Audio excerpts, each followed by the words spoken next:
नमस्कार, मैं वरुण कुमार। आपका स्वागत है पर्सनल फाइनेंस की खबरों के खास बुलेटिन मनी टाइम में। केंद्रीय कर्मचारियों के लिए एक बड़ी खबर आ रही है। केंद्र सरकार जल्द ही अपने कर्मचारियों की सैलरी में इजाफा करने का ऐलान कर सकती है।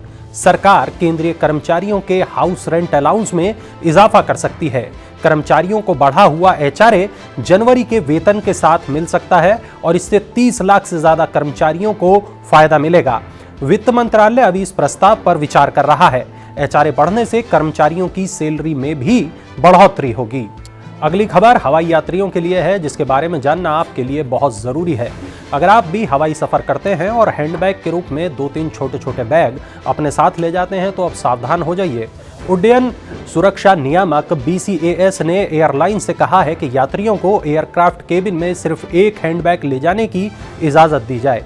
एयरपोर्ट सुरक्षा नियामक का कहना है कि इस नियम के लागू नहीं किए जाने की वजह से एयरपोर्ट पर भीड़भाड़ काफी बढ़ती है और यात्रियों को परेशानी भी होती है।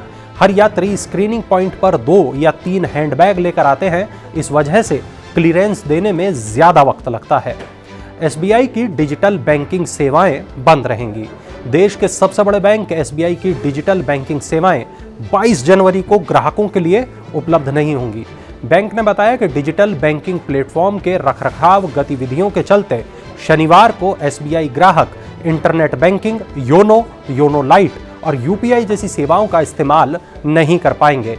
बैंक रात 2 बजे से सुबह 8:30 तक टेक्नोलॉजी अपग्रेडेशन का काम करेगा और इस वजह से internet banking, YONO light, YONO business, UPI सेवा उपलब्ध नहीं रहेगी। बिटकॉइन निवेशकों के लिए एक बुरी खबर है। बिटकॉइन की कीमत इस महीने दूसरी बार $40,000 के नीचे पहुंच गई है। कॉइन मार्केट कैप के मुताबिक दुनिया के सबसे बड़ी क्रिप्टो करेंसी बिटकॉइन $38,838 तक गिर गई। क्रिप्टो करेंसी बाजार में आई इस नई गिरावट के साथ बिटकॉइन की कीमत 5 महीने के सबसे निचले स्तर पर पहुंच गई है। नवंबर में करीब $70,000 के अपने ऑल टाइम हाई के बाद से बिटकॉइन को लगभग $1 ट्रिलियन का नुकसान हुआ है। वहीं दूसरी ओर ईथर 9% की गिरावट के साथ $2,857.33 पर आ गया। और अगली खबर है प्रधानमंत्री फसल बीमा योजना से जुड़ी हुई। वित्त वर्ष 2016-17 से लेकर अब तक तमाम किसानों को उनके इंश्योरेंस क्लेम हासिल नहीं हो पाए।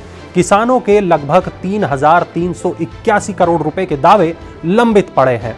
फसल के नुकसान पर आर्थिक मदद के लिए किसानों ने अपनी फसलों का बीमा कराया और प्रीमियम भी भरा, लेकिन उन्हें क्लेम ही नहीं मिल रहा है। क्लेम का बकाया करीब 2,822 करोड़ रुपए की रकम के न मिल पाने की वजह से राज्यों का इस स्कीम में अपना हिस्सा नहीं चुकाना है। राज्यों ने फसल बीमा के प्रीमियम में सब्सिडी का अपना हिस्सा तय वक्त पर बीमा कंपनियों को नहीं दिया और इसके चलते कंपनियों ने किसानों का क्लेम रोक दिया। अब आइए जानते हैं 5G से एविएशन इंडस्ट्री क्यों घबराई हुई है। एयरलाइंस का कहना है कि टेलीकॉम कंपनियां 5G के लिए जिस फ्रीक्वेंसी का इस्तेमाल कर रही हैं वो रडार, ऑल्टीमीटर जैसे ऑनबोर्ड इंस्ट्रूमेंट की फ्रीक्वेंसी के बहुत करीब है। ये इंस्ट्रूमेंट 4.2 से लेकर 4.4 गीगाहर्ट्ज रेंज की फ्रीक्वेंसी वाले सी बैंड माइक्रोवेव पर काम करते हैं। भारत में 5G बैंडविड्थ 3.3 से लेकर 3.68 गीगाहर्ट्ज के स्पेक्ट्रम रेंज में है। सभी हवाई साधनों के लिए अल्टीमीटर काफी जरूरी इंस्ट्रूमेंट है, क्योंकि इसी से यह पता चलता है कि विमान कितनी ऊंचाई पर है और कितनी दूर तक जा चुका है। एविएशन मिनिस्ट्री भारत में 5G मोबाइल ब्रॉडबैंड सेवाओं की शुरुआत से पहले सभी पक्षों से चर्चा करना चाहती है ताकि इस बारे में आशंकाएं दूर की जा सकें। और देश के रत्न और आभूषण का निर्यात बढ़ गया है। रत्न एवं आभूषण निर्यात परिषद ने बताया कि दिसंबर 2021 में निर्यात करीब 29% की वृद्धि के साथ $3.04 अरब रहा। अमेरिका, हांगकांग, थाईलैंड और इजराइल जैसे प्रमुख व्यापार केंद्रों में अवकाश और त्योहारी मांग अधिक रही। ये रफ्तार वित्त वर्ष के अंत में भी जारी रहेगी और $41.67 अरब के निर्यात लक्ष्य के पूरा होने की उम्मीद है।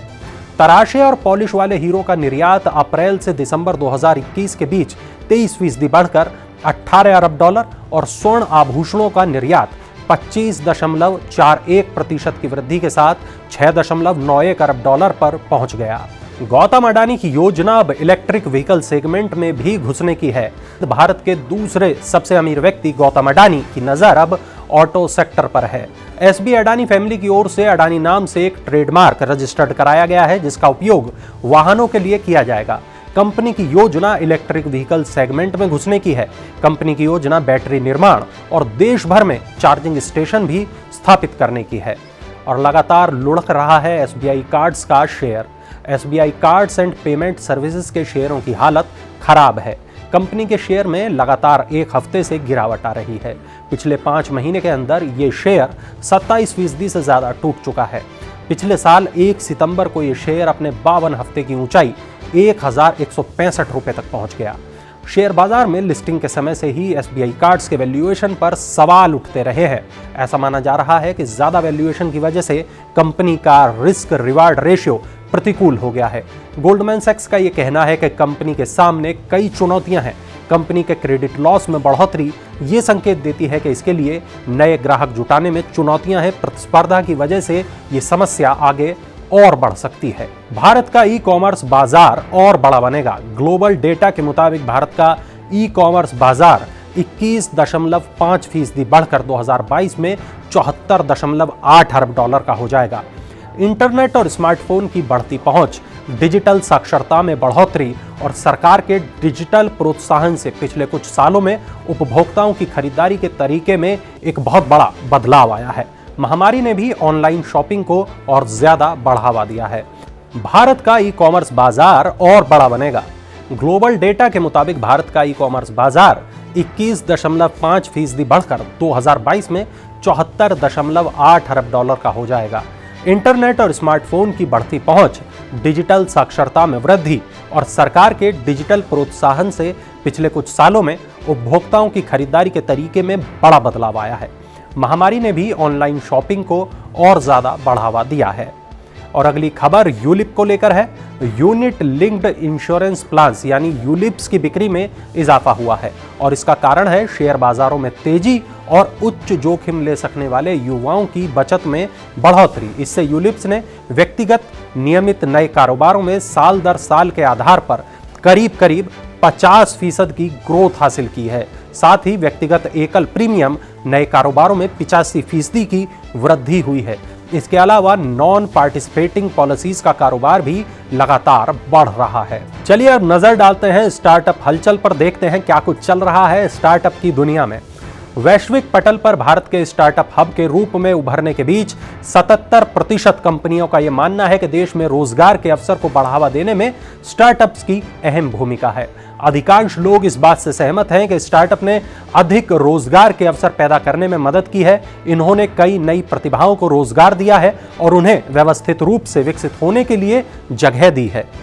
डेंटल टेक स्टार्टअप टूथसी ने वेंचर डेट राउंड में $90 लाख की राशि जुटाई है। कंपनी इस पैसे का इस्तेमाल अपनी टेक्नोलॉजी को बेहतर बनाने, विस्तार करने और ब्रांड बिल्डिंग में करेगी।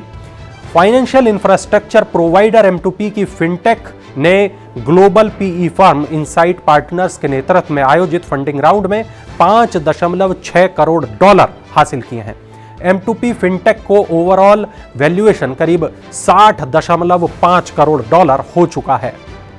अब नजर डालते हैं IPO अपडेट्स पर। खाद्य तेल कंपनी अडानी विल्मर लिमिटेड ने अपने 3600 करोड़ रुपए के IPO के लिए मूल्य दायरा 218 से 230 रुपए प्रति शेयर तय कर दिया है। कंपनी का IPO 27 जनवरी को अभिदान के लिए खुलेगा और 31 जनवरी को बंद होगा। AGS ट्रांसेट का IPO आखिरी दिन तक 5.67 गुना सब्सक्राइब हुआ है। IPO को सबसे ज्यादा बोली नॉन इंस्टीट्यूशनल इन्वेस्टर से मिली है। वहीं रिटेल निवेशकों के हिस्से में कंपनी को 2.76 गुना ज्यादा सब्सक्रिप्शन मिला है, जबकि क्वालिफाइड इंस्टीट्यूशनल बायर्स वाले हिस्से में 2.39 अधिक बोली मिली है।